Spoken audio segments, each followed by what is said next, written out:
Geologia e Gênese do Solo, mais uma matéria da agronomia. Meu nome é Mário Augusto e para mais matérias dessa aula e de outras matérias você encontra no nosso canal. Inscreva-se. Começando pela estrutura e composição da Terra, temos a crosta continental, onde é a superfície onde habitamos, manto superior, transicional, inferior, núcleo externo e núcleo interno.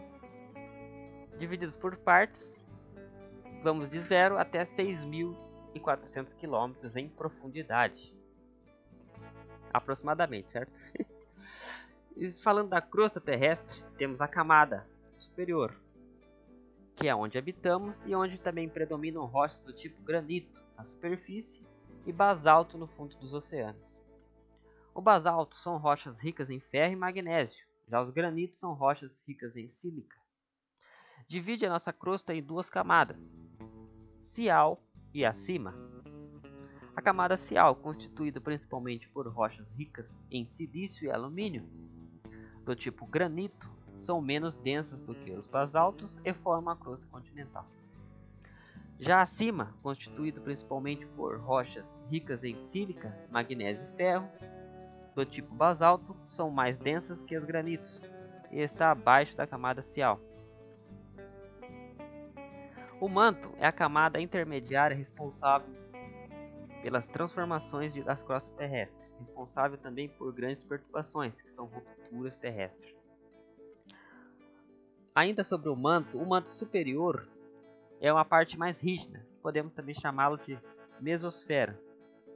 E o manto inferior podemos chamar da parte também menos rígida, tem o nome de astenosfera, uma parte mais que fica próxima do núcleo, uma parte mais pastosa, certo? O núcleo é uma camada central do planeta, onde tem as maiores temperaturas. A composição química do planeta. Fazendo parte de 90%, temos o ferro com 35%, oxigênio, silício e magnésio. Desses 90%, mais de 70% da crosta é oxigênio e silício. Certo? O magma. O magma é um material fluido que, quando se solidifica, forma uma rocha. É uma mistura complexa de substâncias entre silicatos, óxidos de vapor de água e gases. A sua viscosidade depende muito da sua composição química, temperatura e vapor. A viscosidade podemos dizer que é como se fosse, a grosso modo, uma cola, o que dificulta o seu escoamento, né? O que ele se liga à parede e deixa um processo mais lento para se escoar, a grosso modo falando. Aumentando a temperatura, diminuímos a viscosidade. E deixando uma temperatura constante e aumentando a pressão, assim conseguimos aumentar a viscosidade. Uma temperatura constante, mais pressão constante e maior nível de sílica, aumentamos a viscosidade. Ou seja, quanto maior o teor de silicato, mais viscoso. Quanto menor o teor de silicato, mais fluido. Ele mais fluido quer dizer que ele tem um poder de escoamento muito mais fácil. Ele não se prende ao recipiente, ao lugar onde ele está. O vulcanismo são processos que provocam a saída do material magnético à superfície. E o plutanismo é a atividade magnética que não atinge a superfície. Ocorreu nas regiões mais profundas das crostas terrestres. Certo? Agora sobre os minerais. O mineral é uma ocorrência natural de solutos homogêneos formados inorganicamente com composição química definida e arranjo atômico ordenado. Sua ocorrência natural são formados naturalmente por processos geológicos, não devem ser resultados das atividades do homem. Os sólidos homogêneos. Duas porções do mineral da mesma forma e volume não pode ser diferenciado entre si por nenhuma de suas propriedades físicas ou químicas. Os formados inorganicamente, o mineral não deve ser consequência de nenhuma atividade vital ou de organismos. por isso o nome inorganicamente. A formação de um mineral ocorre pelo processo de cristalização, né? Só que quando esse mineral se cristaliza? O magma quente dá origem a cristais de minerais e à medida que ele se resfria, esse é o processo de cristalização. Aqui temos alguns exemplos de minerais.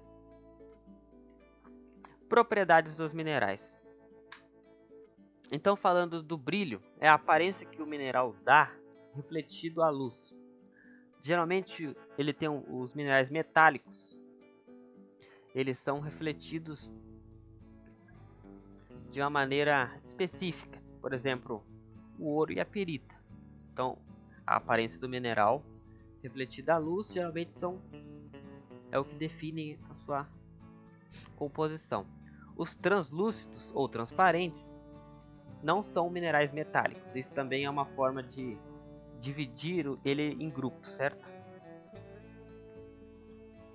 A coloração dos minerais, como indiocromáticos, são minerais com cor própria, e alocromáticos, minerais de cor variável, que mudam de cor com a mudança da composição química e a presença de impureza, certo? Então, a aparência que o mineral dá refletido na luz, geralmente é uma definição, e o material metálico é os que não são transparentes. A escala de dureza a gente define como resistência que um mineral oferece ao ser riscado por outro mineral ou por um objeto. Indo de 1, que é um material com menos dureza, até o 10, temos alguns exemplos como talco, gipsita, calcita, fluorita, e temos até o diamante, que é um dos minerais mais, a grosso modo falando, mais resistentes e duros que temos, certo? Alguns mais detalhes dos minerais são o traço, que é a cor do risco ou do pó de um mineral quando riscado numa placa de porcelana. A gente pode ver no nosso exemplo aqui à direita, o risco que se forma com o mineral riscado na porcelana chamamos de traço em mineralogia. O hábito e a forma é a forma que o mineral pode ter. Ele pode ter formas retangulares, circulares, trapezoidais e etc. Clivagem, propriedade que os minerais apresentam de se quebrarem em faces plasmas. E a fratura, que está ligada à clivagem, a fratura significa que se quebra numa superfície irregular. A clivagem é o jeito que o mineral se quebra, formato também retangular, em pedaços quadradinhos assim, ou pedaços, ou ele sai em lascas, depende. A fratura é quando a forma sua irregular. Quando, por exemplo, esses estilhaços aqui, podemos dizer que é o tipo de fratura que esse mineral causa. Aqui no nosso exemplo, a calcita. O magnetismo é uma propriedade que certas substâncias têm de atrair o ferro. O ferro ele é magnético, certo? E de outros metais como os ímãs. Nosso conteúdo foi bem superficial. A gente pode entrar mais para frente depois em propriedades químicas, em classes minerais e mais a fundo na nossa parte de geologia e gênese do solo nos próximos vídeos.